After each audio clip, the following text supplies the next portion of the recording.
Hello everyone, this is Yenvin, and welcome to my Warrior PvE melee tutorial, where I'll be showing you how to take down monsters without guns or materia and with minimal damage. Now in this video I'm going to be using a level 1 sword, but that is for demonstration purposes only.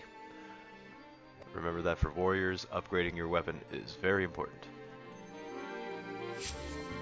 The first enemies we're going to be looking at are the hedgehog pies. The little ones can be taken down with one combo, and they're all fairly easy to dodge as long as you don't stop moving. The larger ones will take 1 2/3 combos. You don't have to do the dunk here. Next up we're going to be looking at the slug rays. These guys also take 1 2/3 combos if they don't have a crown. They are faster than you when they are moving and you are running. Their attacks can be dodged by taking cover or running perpendicular to them. In that combo I got a crit, so I didn't have to slice it again. Now here is where you can just run perpendicular when they start firing, and they'll just miss, they do not correct. The crown slug rays will take more than 2 combos.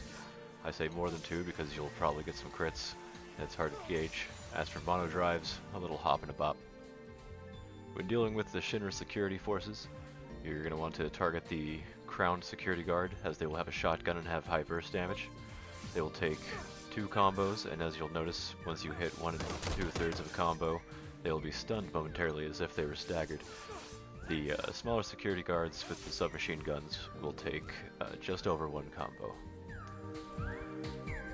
When you're dealing with a group of 2 security guards as well as a dog, the dog has just as much health as the security guards, but it attacks much slower with higher burst.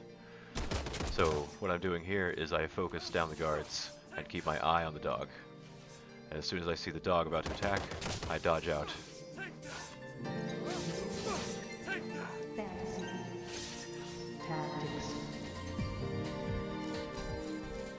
Next up is the bombs. When you're approaching the bomb, you just go out as fast as you can and use your warrior dash when you can. Give it a 2/3 combo and then move to its back to dodge its flame, and just keep spamming attacks. By the time it starts to use its next flame, it should fall over without damaging you. Now here, it may get a little tricky and try to use preparing to self-destruct, and you'll just have to wait it out. But you just keep stabbing it. As for drakes, you can melee them, just don't. It's risky, it's inefficient, but this shotgun here is incredibly efficient. Now we're going to get into the mini-bosses and the bosses. First up is going to be the Tonberry. These guys are very scary, admittedly. All you gotta do is run in, give them 1 combo. They're going to try to teleport behind you and stab. As soon as he stabs, swing in the combo again. And every time he stabs with chef knife, give him a full combo. And then once he stops stabbing, you need to bait out that chef knife. Every time he stabs, stab him. If you go in and he doom and glooms, don't stab him. Just don't even worry about it. Chef knife, full combo, doom and gloom, no threat.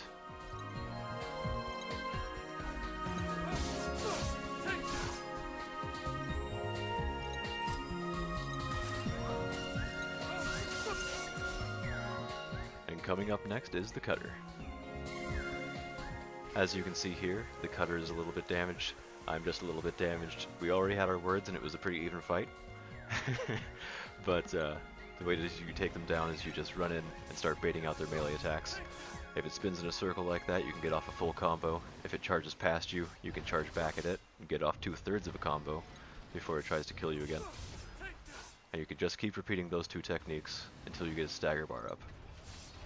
If it starts using its ranged attack, its saw blades, you need to get some distance or it will track incredibly well and just kill you.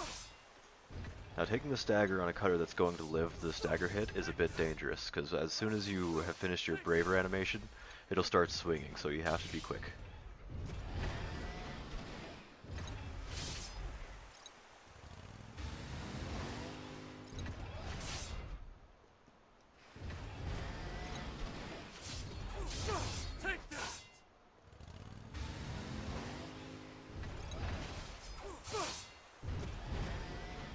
And up next we're going to move into the bosses. First up is the Guard Scorpion.